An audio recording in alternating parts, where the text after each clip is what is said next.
किसान का सुअर इंसान के बच्चों को जन्म देता है, जो इसे करीब से देखता है और रोने लगता है। कभी कभी जानवरों के बीच बहुत ही अजीब प्राणी का जन्म होना आश्चर्य से भर देता है। बहुत सी बार हम विचित्र जीव के जन्म से बचने का तरीका खोजते हैं। हालांकि सभी प्राकृतिक मामले में ऐसा नहीं होता है। इनमें से कुछ ऐसे मनुष्य द्वारा जेनेटिक एक्सपेरिमेंट का कारण हो सकते हैं। आज हम आपको 2 कहानियां बताएंगे जो आपको आश्चर्यचकित कर देंगी, ये सोचकर कि क्या इन प्राणियों का जन्म स्वाभाविक रूप से हुआ है या मनुष्यों का उस प्रक्रिया से कोई लेना देना है, या फिर इसमें कुछ और अलौकिक शक्तियां भी शामिल हैं। आज के युग में ग्रह के चारों ओर प्रयोगशालाओं में आधे मानव आधे जानवरों के बीच के विकास से संबंधित हर चीज की जांच करने के लिए समर्पित वैज्ञानिक हैं, जिसका कारण आज भी अज्ञात है। और ये एक साइंस फिक्शन स्टोरी की तरह लग सकता है, लेकिन ये वास्तविकता से इतना दूर नहीं है। मानव और पशु का डीएनए का कॉम्बिनेशन कोई ऐसी चीज नहीं है जो आज के समय में असंभव है।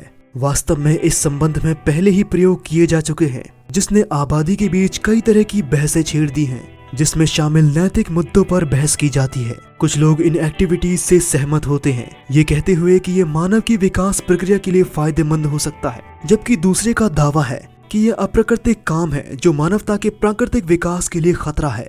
जो भी सही है उसे अनदेखा ना करें कि ये एक तथ्य है, और वैज्ञानिक तब तक रुकने वाले नहीं हैं जब तक कि वे अपने लक्ष्यों को प्राप्त नहीं कर लेते। इसके एक उदाहरण के रूप में हमारे पास 1920 के दशक में orange park, Florida, United state of America में एक लेबोरेटरी में पैदा हुए आधे मानव आधे चिंपांजी के हाइब्रिड का मामला है। गॉर्डन गैलप एक विकासवादी मनोवैज्ञानिक हैं, जिन्होंने इस वर्ष दुनिया के सामने उस रहस्य का खुलासा किया जो दशकों से अनसुलझा था। गैलप बताते हैं कि उनके दुनिया छोड़ चुके पूर्व विश्वविद्यालय के प्रोफेसर थे, जिन्होंने उन्हें इस साइंटिफिक ट्रायल के सभी डिटेल बताए थे।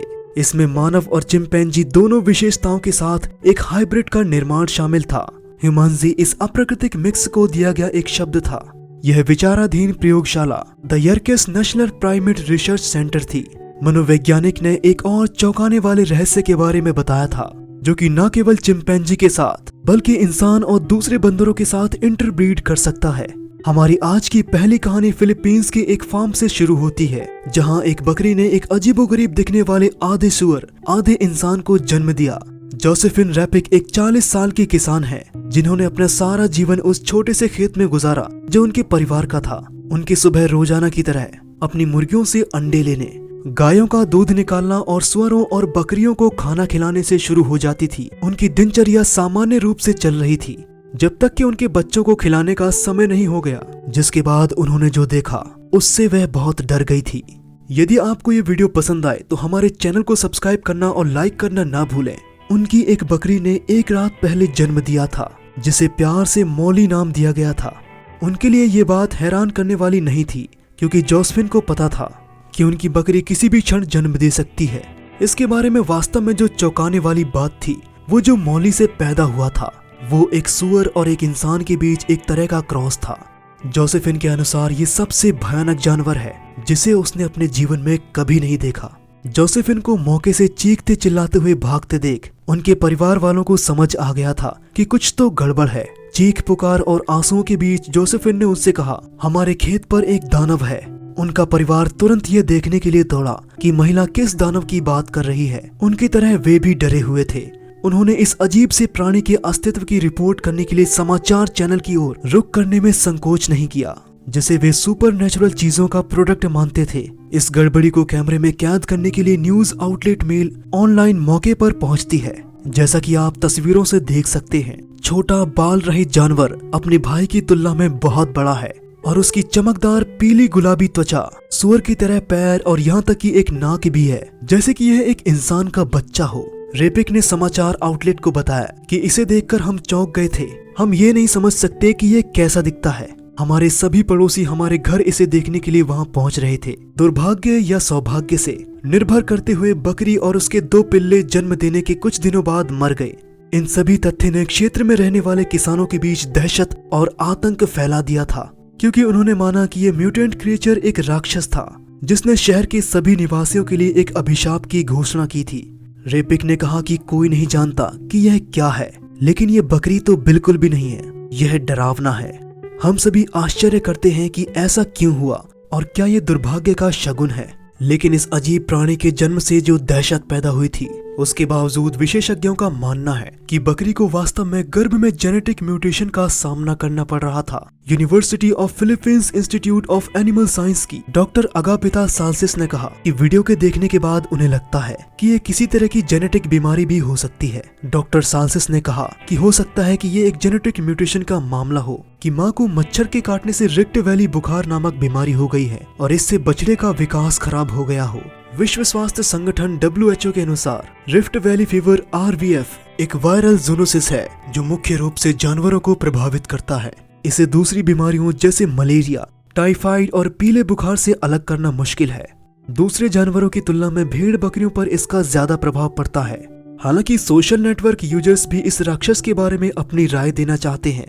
उनके अनुसार ये रहस्यमय प्राणी खतरनाक वैज्ञानिक प्रयोगों का फल है जो उस क्षेत्र और दुनिया के कुछ क्षेत्रों में किए जाते हैं। अब ये आपको तय करना है कि आप किस पर विश्वास करना चाहते हैं। हालांकि ये एक म्यूटेंट क्रिएचर के जन्म का एकमात्र मामला नहीं है। हमारी दूसरी कहानी कंबोडिया के एक फार्म पर घटित होती है।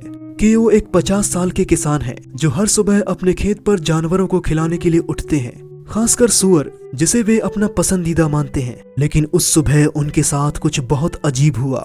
कियो ने अपने जानवरों के बाड़े से किसी जानवर को निकलते हुए देखा जो जंगल की ओर चला गया था। किसान अपने एक जानवर को खोने का जोखिम नहीं उठा सकता था, इसलिए उसने उसकी तलाश में जंगल में जाने का फैसला किया। घंटों बीत जाने के बाद भी कियो उसे कहीं नहीं ढूंढ पाए। जब वह आशा खोने वाले थे तभी वो जानवर अपने आप दौड़ता हुआ उनकी ओर आया। वह घायल लग रहा था लेकिन उसकी चोट नहीं दिख रही थी। किसान उसे वापस खेत में ले गया और उसका ट्रीटमेंट शुरू कर देता है। उस घटना को कुछ दिन बीत चुके थे। केओ अपने जानवर के घावों को ठीक करने में कामयाब रहे थे। हालांकि उन्होंने महसूस किया कि तब से जानवर बहुत अजीब व्यवहार करने लगा है। वह दूसरे सुअरों के साथ नहीं घूमता था, वह कीचड़ में नहीं पड़ा रहता था और कभी कभी वह 2 पैरों पर खड़ा होने की कोशिश करता था। बोना जानवर से ज्यादा इंसान जैसा व्यवहार करता था। केओ ने यह भी ध्यान देना शुरू किया कि बोना गर्भवती थी, जो लगभग असंभव था क्योंकि उसने नर को मादाओं से अलग रखा हुआ था। कियो के लिए यह बहुत अजीब था। उसने ये भी सोचा कि जानवर पर किसी अलौकिक आत्मा का साया तो नहीं हो गया है, लेकिन उसने इस पर ज्यादा ध्यान दिया। साथ ही इस अजीब व्यवहार के अलावा जानवर बहुत आज्ञाकारी और शांत हो गया था। 1 सप्ताह बीत चुका था और अब ये जानवर जन्म देने वाला था। सब कुछ होने के बावजूद केओ ने उसकी डिलीवरी में उसकी सहायता करने के लिए अपने आप को तैयार किया। शायद उसका अजीब व्यवहार उसकी असामान्य गर्भावस्था के कारण थी और उसे उम्मीद थी कि वह जन्म देगी तो छोटा सुअर उसे वापस मिल जाएगा। 1 घंटे की मशक्कत के बाद आखिरकार जानवर ने एक जीव को जन्म दिया। लेकिन जब किसान जानवर के दिए हुए बच्चे को देखने के लिए पहुंचा तो उसके शरीर में खून ठंडा हो गया और वह रोने लगा। बच्चा सुअर से ज्यादा इंसान जैसा दिखता था। वह इंसानों की तरह रोता भी था। कियो को अपनी आंखों पर या उसने जो सुना उस पर विश्वास नहीं हो रहा था। कियो वहां से भाग गया। उसे अपने पड़ोसियों को उस भयानक दृश्य के बारे में सचेत करना पड़ा जो वह अनुभव कर रहा था, इस उम्मीद में कि कोई उसकी मदद कर सकता है। जब उसने प्राणी को देखने के लिए लोगों को अपने खेत में बुलाया तब तक वो वहां से जा चुका था और ना ही वहां वो जानवर था जिसने उसे जन्म दिया था। कियो के पड़ोसियों ने उसको पागल कहकर वहां निराश छोड़ दिया। आज तक उस किसान को यह नहीं पता था कि उसने जो अनुभव किया था वह प्रकृति से कुछ था या क्षेत्र के वैज्ञानिकों द्वारा किया गया कोई प्रयोग था। ये आज का वीडियो था और अब इन सवालों के जवाब देने की आपकी बारी है। जानवरों पर वैज्ञानिकों के प्रयोगों से आप क्या समझते हैं? क्या आपको लगता है कि कियो ने जो अनुभव किया था वह सब कुछ वास्तविक था या किसान सिर्फ पागल था जैसा कि उसके पड़ोसी मानते थे? क्या आप ऐसी ही कोई कहानी के बारे में जानते हैं? आप अपनी राय कमेंट सेक्शन में दें। आप इस वीडियो को लाइक कर सकते हैं ताकि हम जान सकें कि आप हमारे बनाए गए कंटेंट को पसंद करते हैं और जिससे हमें इस तरह की और वीडियो बनाने में मोटिवेशन मिल सके। फिर मिलेंगे एक नए वीडियो के साथ, तब तक अपना ख्याल रखिएगा।